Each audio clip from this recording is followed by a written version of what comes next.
ang inyong tulay sa himpapawid ng serbisyo publiko. Ang Presidential Broadcast Service, Radyo Pilipinas, Radyo Publiko. Radyo Pilipinas. Radyo Publiko.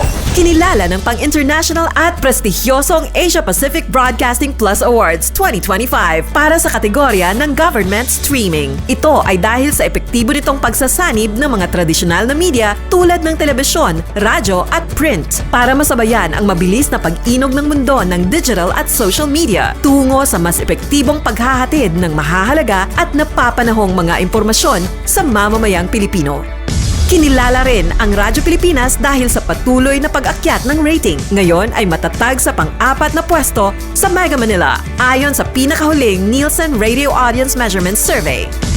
At sa social media, nakamit ang mahigit 2,000% pagtaas ng bilang ng mga sumusubaybay sa Radyo Pilipinas page sa unang bahagi ng 2025. Patunay ito na ang inyong Radyo Pilipinas, Radyo Publiko ay tunay na kaagapay ng inyong pamahalaan sa paghahatid ng serbisyo sa mga mamamayang Pilipino. Mula sa aming lahat, sa ngalan ng inyong pamunuan at mga kawani ng Presidential Broadcast Service, kasama ang inyong mga himpilan ng Radyo Pilipinas sa buong kapuluan, maraming salamat po sa inyong lahat, sa inyong pagtangkilik at pagkilala. Radyo Pilipinas. Radyo Publiko.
Yes, may galamay nga daw ka na tanan o welcome din sa itong pinag-uban sa itong tulumanong tambayan sa Radyo Pilipinas. Kauban nyo Armando Feniquito mga igala.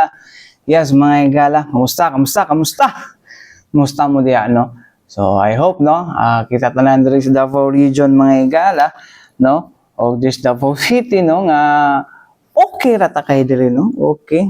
Although na may mga pag-ulan gamay, no? But at least dili parehas ito sa Luzon mga igala, no?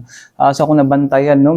Tanong to sa La Union pero mugawas naman to sa mugawas na sa kayutaan karong gabi or ugma, no? Si Bagyong Uwan mga igala. So nahinay gid siya pag-igo niya sa yuta mga igala, no? Pag-igo dito sa may kuan somewhere in Aurora or sa Bato. Ingon nila nga gikuan daw kuno kay na bungkag ni pag-igo niya sa Sierra Madre Mountain Range ning kuan na siya ning break na siya. But anyways, mga igala gihapon na kumbiyansa, no? Kay karon no padayon paghihapon ang season sa bagyo mga igala.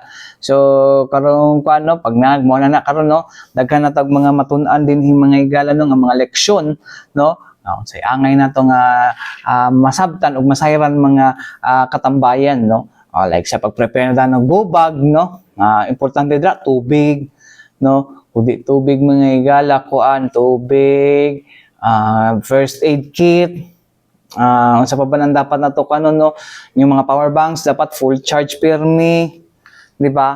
Para kuan daghan taog ka ng kuan, no? Natay makaandam kita pirmi gid mga katambayan, no? So anyways mga katambayan, dinita sa tuang hisikutan, no? Pila ka buok bagyo ang migo sa tuan, pay linog, no? So right now mga igala daghan gid daw planta nga nag kuan karon, no? Daghang planta nga nagsarado, no? It's because siguro sa maintenance to check, no? Tapos sa bagyo nga nagkuso-kuso sa pipila ka mga lugar dito sa Visayas, no, dire palandaan sa Mindanao na pay uban po nga nagkasarado ng mga planta. So limitado ang mga kuan na to, no, power producers na to.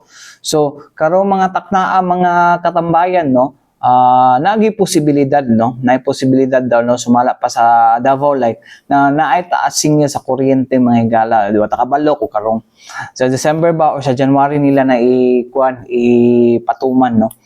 So pero anyways mga kuan no, naay mga factors no, naay mga factors nganong kuan na anong ang kuan karon mga higala ang kuan is ang generation charge no ang mutaas ano. So naay factors ana mga higala no sa pagkakaroon kay karon mga higala kung taas ang demand sa kuryente no, especially karon bare months mga higala no, double time sa pagtrabaho no, November 1 month na lang kapin mga higala, mag December kuan lang less than a month na lang mag December na. So karong mga panahon na so double time na mga ubang mga kuan nga overtime no, mga planta, I mean mga manufacturing plants no mga katambayan no, kuan na sila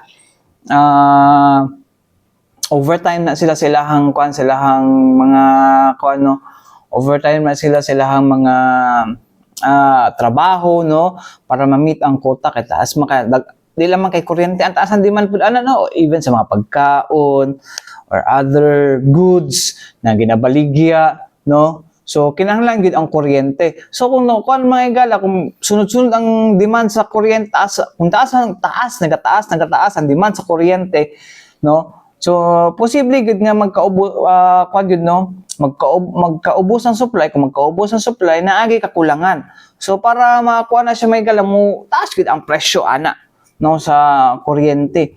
So mo na karon no ang explain sa Davao Light no, pero anyways mga katambayan no, para mas masabtan nato mga higala no kung unsa niya ginayaw yon no atong paminawon mga higala no ang kuano tigpamaba sa Davao Light and Power Company Incorporated mga higala no nga si Sir Fermin Edelion mga higala no, interview ni last Saturday niya during sa kuano sa kini practical practical siya ba tawag ato sir, practical practical test, yung puto practical test pud kay kuan pa man to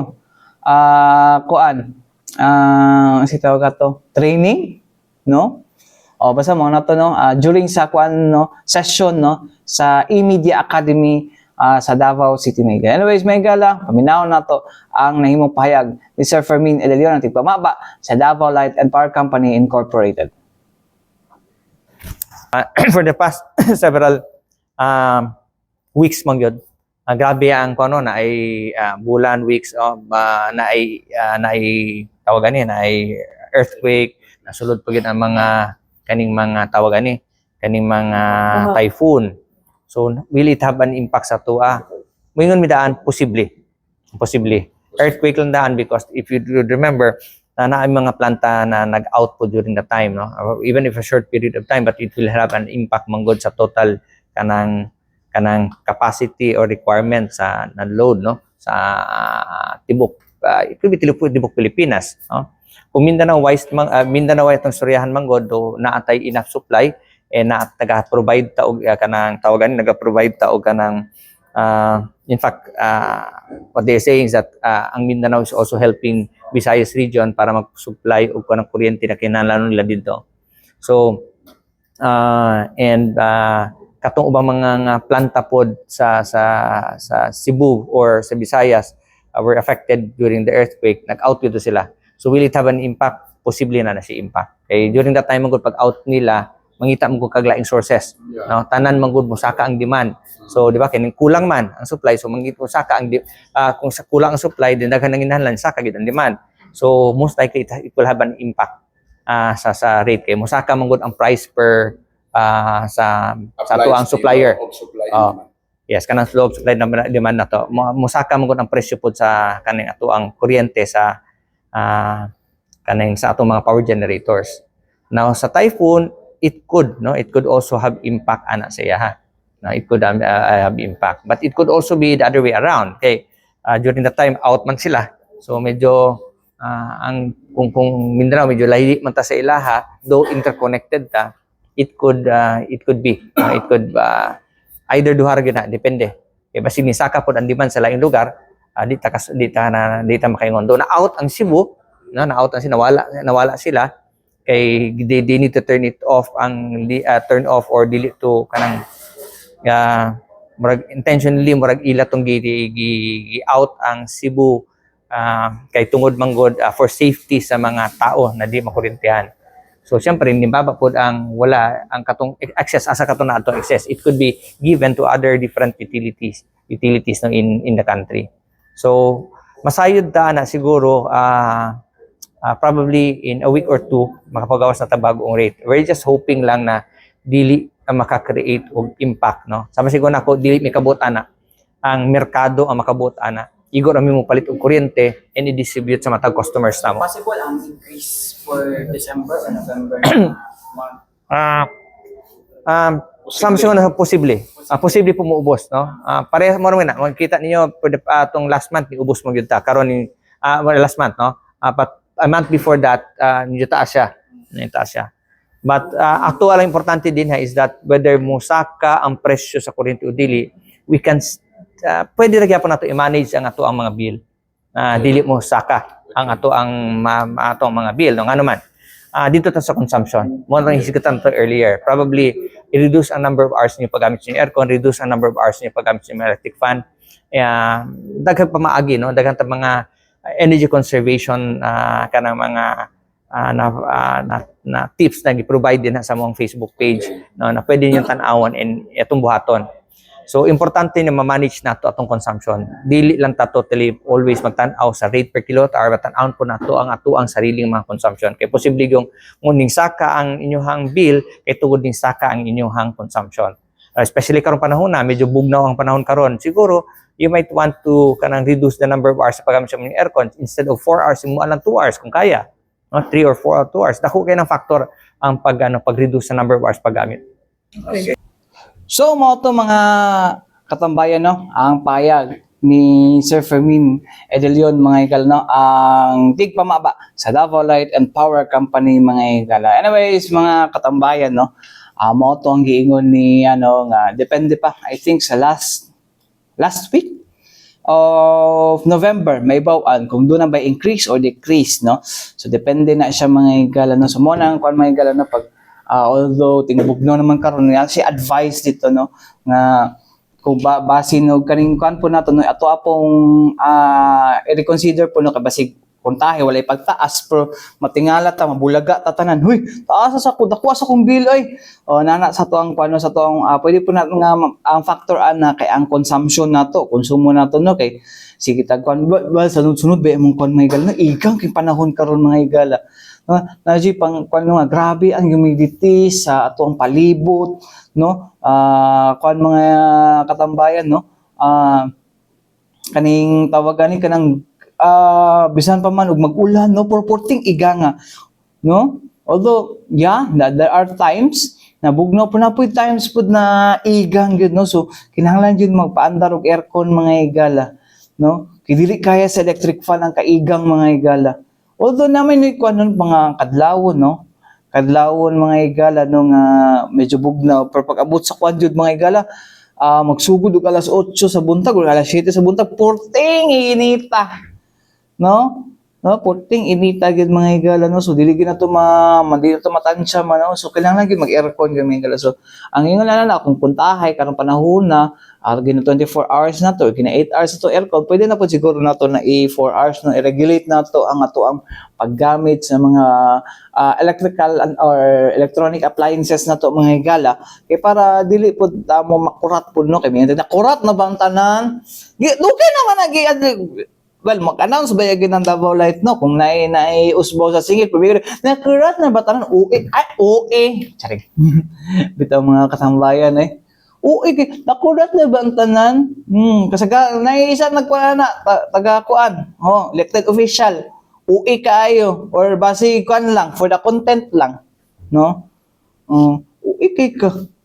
OA ka, sir. Kanang pwede ba bawasan yung pagka-OA okay ra ta nang OA og organic agriculture no gina-celebrate nato karong bulana no OA kaayo nga akurat di ba antanin ay na maabot lang may pasalamat ka di ko taga second district No? Kay butante ko sa first district, nagpuyo ko sa third district. Pero na, dahil akong kanina ko sa first district, yapon na nagpundo. Kaya man rin akong trabaho. Pero mo lagi na, no? Pag mo, ingan, ginag ka na, kurate ba ang dyan As if naman, wala mo gina-provide ng information gikan sa double light. Tapos naman sa ilang Facebook page, yun, nakurat na bang tanan? Napayaban po lang kulto, musudsol, bitaw cons. Dako kaya akong bill. Iya mo. Abot lang kaya, unsa niya na ko, tapos na po na siya ilain na po na issue na po, kung magkatulay daw samal daw, kay mulik daw environmental fee. Ang bangutana diha, no? Ang initan yun ang environmental fee samal. No? Initan gina ninyo. Pero di ba kita alam mong putilain kwan? Well, sa bagay, kabalo mo tang tourist destination ng Samal, ganung initan gina ninyo. Kung di mo gusto environmental fee, ayaw ato Samal. Lahi ni nung tanong. Anyways, may gala, no? One of these days may gala. Ginakuha na karon po, no? Sa Davao Light may gala ang kaning kwan, no? Kaning cable laying mga igalang sa submarine cable padulong dira sa kwan sa Island Garden City of Samar kasi sige sa reklamo kay kwan nyagi mawala ilang tubig kung walay kuryente kay way klaro daw ning ilahang kwan daw existing daw kuno nga power provider no ay nako noon tayo makuha na masulbad na mga igala kay tinuod bitaw na pag mag brown out dito katong dito mi sa may talikod kung mag brown out ta dito mga igala kay kuan tawagan ni may tubig no may tubig hindi man makapam no same na po na diri sa may kuan mga igala no? Sa BP Waterworks mga igala no pag mag brown out na doon sila ang kuan sila ang pumping station why tubig nga moagas no so mo na po iyan importante na po ang kuryente karon pa na anyways mga igala balik kita mo lang sa mga importante pahinumdum ni ato si Bianan. Yes, mga igala, balik kita din sa itong panaguban sa itong tulumanong tambayan sa Radyo Pilipinas. Kauban niyo Armando Feniquito, mga igala, no? Yes, mga igala, no? Karong panahon na, bare months na mga igala. Daghan ng tao, naganis Davao. Padungag sa traffic, diris Davao. Bitaw ay, di ba po sa kano, kaya kaling sa may mga katambayan, no? Sa may flyover. Traffic na may imbudo naman siya, no? Okay. Mano si tawag bottleneck mga igala. Okay, pag abot mo gud sa una labi na kanang duol na ka sa flyover mga igala, gihimo nilang one lane traffic ang both bounds no, ang pa southbound ug pa northbound. No, pag una na may tabo, wala na. Kuan na gyud. Kanang traffic na gyud. Pero karon mga igala no, sa una katong niagi, I think last week mga igala no, nag-commute ko padulong City Hall no. Kato siya is padulong last week of October ba to? Oo, para mo to sa kalag-kalag. Mingaw kayo. So nakuha na ako ang travel from Bangkal Ateneo padulong sa from Bangkal Ateneo going to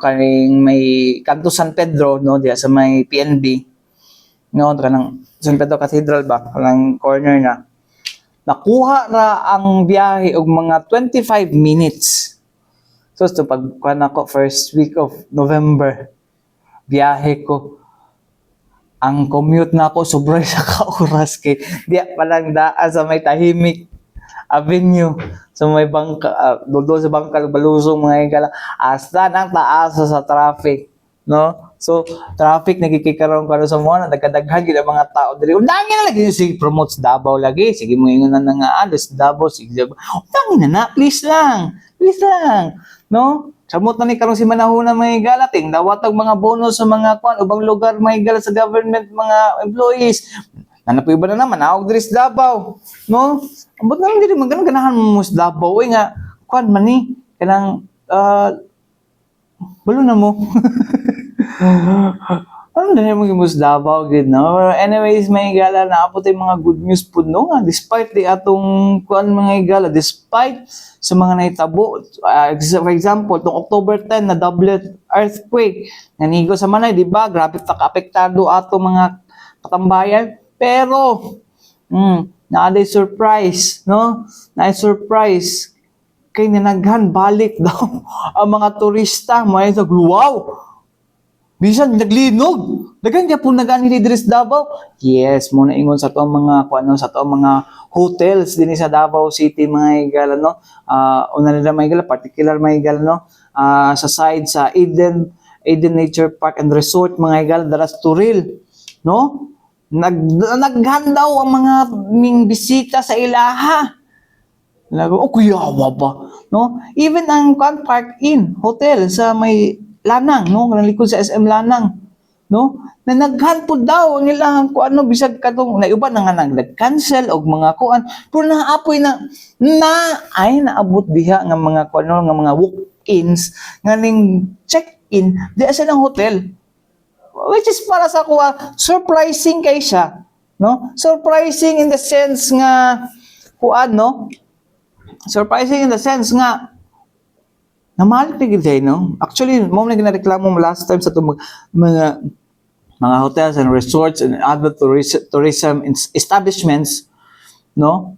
Kay gamay ra gid kaayo ang mga nagaanhi diri sa Davao gid no. Daw no, magbaba gid ang turismo o parang pagbaba sa turismo siguro naminaw lang sa kuan siguro maybe apela to politika. Mas gwapo man to, no? Pero mo lagi na po kami ng tagpan gwapo na nga gamay ra taon Davao pero ang atong turismo pod magproblema pod no. Dili kay tungod sa sayo nga likorban ha.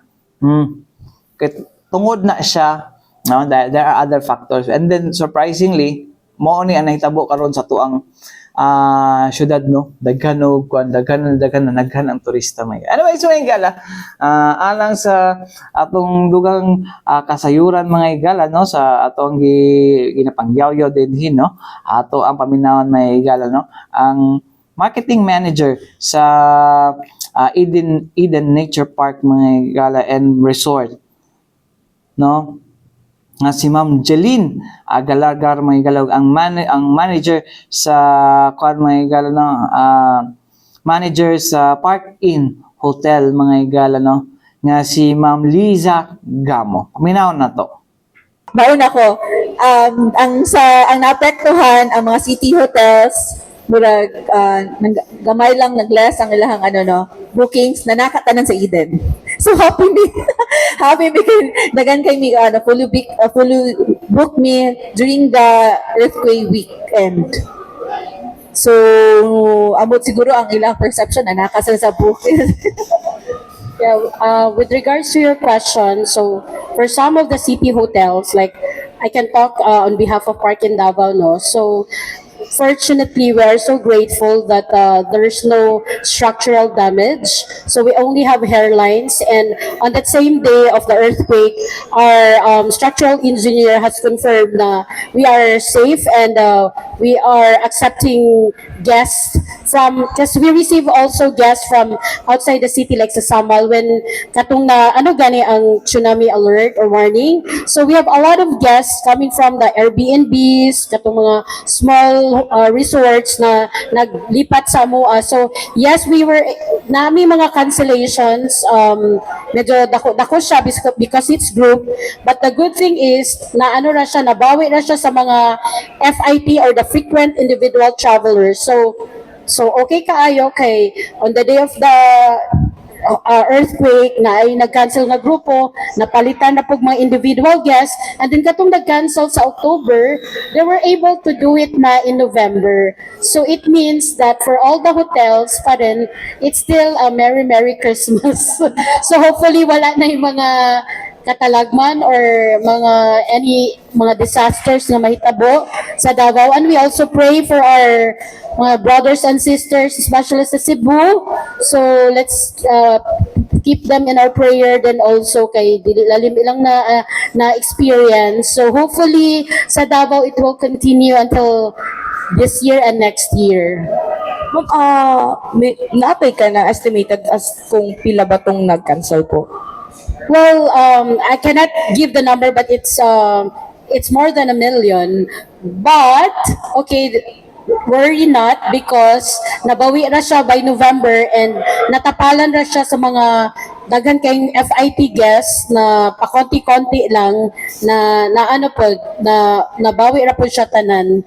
So now it's the hotels are back to operations, stable, and I even talked to one of our partners in Mati, no, and even them, their hotel was used by the government officials para to monitor, no, the situation in Manay and Davao Oriental. So puno gyapon sila until this stage. So nagpasalamat ta na our hotels and resorts are still doing great despite of these calamities.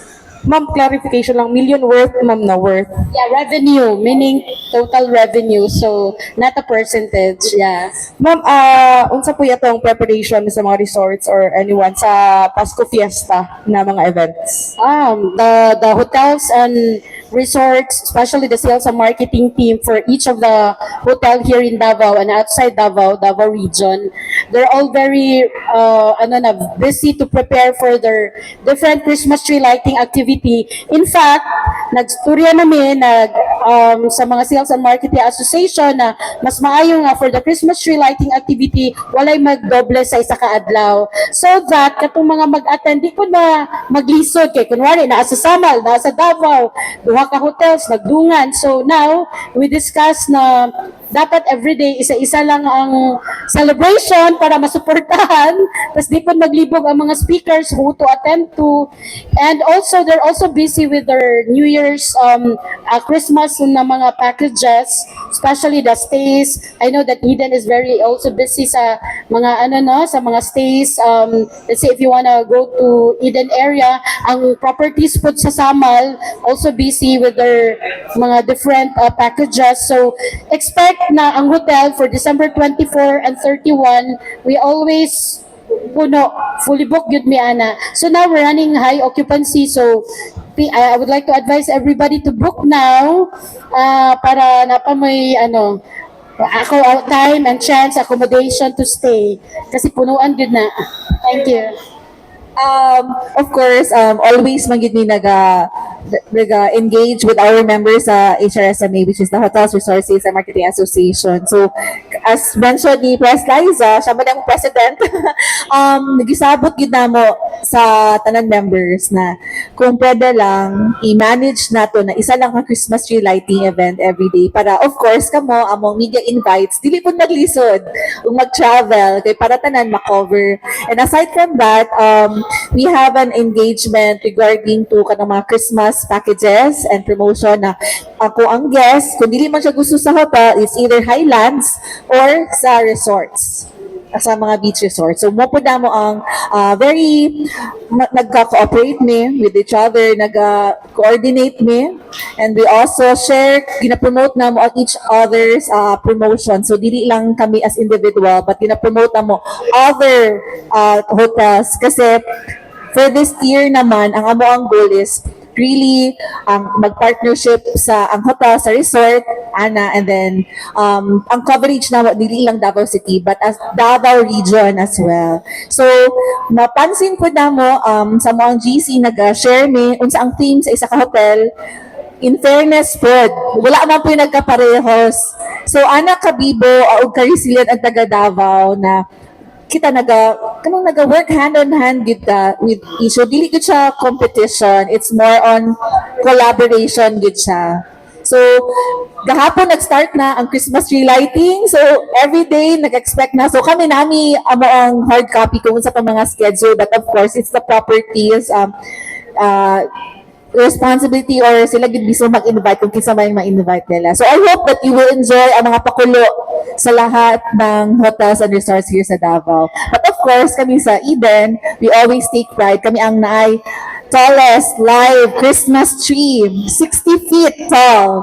So soon on December 1. Ma'am, kamusta po ang bookings for December? You know what? Happy me despite na murag siguro maingon na nato tong August murag medyo mingaw but pag abot og September, October and then karon November to December murag nanami bonus. Sure na naay bonus kasi meaning daghan na kayo nagasulod at saka napansin na mo tanan ng mga seminars dati nawala, nibalik na. Even the organizations Yes. like the PCL and any other na mga lakbay-aral. So I think siguro they see also mga other exciting na activities sa Davao. And I was so surprised also na daghan pag nakita ang mga foreign guests lately. I can speak on my behalf ha. Daghan kayong Japanese, Americans because siguro the balikbayans are also here and other Australians daghan pod. So hopefully it will continue until next year. Early like gahapon ako sa resort early kaayo mi og dagan kay balikbayan. So September, October, puro nanguli ang mga guest profile, mga balikbayan tanan. And not only murag siguro nakahelpod ang mga consular offices diri kay dagan pud big Chinese, Japanese na sigig saka because siguro bugnaw na pud kaay sa ilaha dito no travel sila diri pero of course dili comparable ang kabugnaw sa tuwa diri dito pero ang sila mas na enjoy nila ang nature on kanang peaceful gani kaayo na environment. So mga tumahigala no, ang pamahayag no sa duha ka mga managers sa ang mga hotels mga higala no, si Ma'am Jeline Galagar mga higala o si Ma'am Liza Gamo sa Park Inn Hotel mga higala. Si Ma'am Jeline is Eden Nature Park no. So karon mga higala expected nila nga magdaghan pagidna no nga manhidris Davao mga higala no. Ilang giingon dito sa Eden palang daan ang kuan no, ang sa Eden nga unsa ni ang isa Eden nga mga turista kasagaran balikbayan ug napoy mga kuan mga Asian na Chinese no kailangan ginato mga Chinese tourist mga higala no okay daghan kay na sila no muna ginaingon so na remember na ako kay sa giingon ni Sir Mac Chuba nga kuan gid daw no dako nga market ang China no kay kana good hundreds of thousands gud nilang middle class good hundreds of millions no hundreds of millions ang ilahang middle class no so kung hundreds of millions na may galabisan man lang mga 5 million na nga makuha ana buhi natong turismo ana no so unta no di na ta si pangaway si pangaway no kung namay yun kita may una gibuli di balo sa naman tao pero ato sa nang kanon pud no una na sa nato na kanang mayon ta gira panahon na ba magira bitaw mga higala pero ano atong gina-kuan din no so dapat Japanese no tapos napag na to mga export no it's about time siguro no nga mo kana po to sa itong mga export mga higala lahi na nga partner di na to sigsalig sa US no ito magsalig sa US mga higala kay kuan murang dali naman kay mahuraw ni nilang kong storya basta basta di na magsalig sa US dapat natin laing export partners na nasod ito sige kuan ana no ay nako pero bitaw mga katambayan no kani siya no importante gid kayo nga mabuhi ginato ang turismo mga higala no abuhi ginato ang kuno mo na mga higala no ato ang mga private sector mga higala no sa tourism industry no nagapaningkamot jud mga higala no nga makahuna-huna og usab mga activities no muna kami mga higala no sa kami wala may labot dahil no kami mo kung sila mga activities mga higala no like sa mga private sectors like sa malls no isa man sa mga attraction nato dinhi mga higala no so kung mo sa i-promote na mo ko sila mga sila mga promo activities no kay isa na sa makampadani, no? Actually may gala pag daghan ang turista sa isa ka lugar may gala. Dili lang kay ang hotel, ang mga restaurant, ang mabuhi, no? Dili lang katong mga other tourism establishments, no? Daghan pud even ka na mamamaligya sa kilid-kilid, no? Apil na sa mga makakuan, makabenepisyo, no? Anang mga kuan, anang mga unsa ni? Kanang mga daghang turista, no? What if kaya puno kung mag-entertainment tourism would kaya tano like kanang gina-promote sa kuan, like kanang gina-promote sa Bulacan, no? Ilahang Philippine Arena, no? Like dito sa may alam mo to sa Tarlac, to sa Tarlac katong sa unsa to nga Philippine to something stadium to sa magatang ko sa Southeast Asian Games sa New Clark City, no? What if kaya ang ato pud no? O happy naman siguro na kanang dira sa may dira sa may airport mga igala kanang Kingdom. No, what if? Ana pud no? Ang problema lang padala na traffic pa siguro na kay traffic plan gid dira mga igala no. Pero mo gina pwede gud ma one way two way gud mga katambayan no kay unang-una kuan mo guna siya do siya sa vital kanang kuan to mga igala ba no? Kanang main thoroughfare mga igala katong nadira ang airport mas mabisi na diha kung nagi mga activities na ipahigayon, di ba?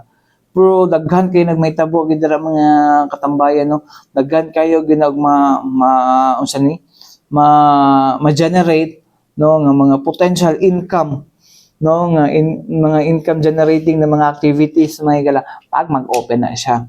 Dito palandaan sa kuan no, dito palandaan sa Bulacan. Well, nakaingon ko pero may man ko dito, no? Ayun man siya permi. But I've been there for how many times, no? And mauna ang ilang bentahe dito, no? Although dili man sa kanong kuan no, layo kay kinamay banto mga igala no, mga taga Metro Manila, mga taga Metro Manila mga igala no, mag-commute lang gina sila mga dito, no? Oh, pati kana no. Dili lang kay kuan mga igala, dili lang kay kuan apil man lang ang mga local sa mga probinsya, no? Nga maka-benefit pag atong turismo kusog. No. Anyways, mga igala, wala tayong oras sa ngalan sa Tibok Pwersa sa DXRP Radyo Pilipinas, Radyo Publiko Davao, mga igala ko inakaban Armando Feniquito. Alang sa tambayan sa Radyo Pilipinas, hangtod sulod na usab, daghang salamat og mayong adlaw kanatong tanan.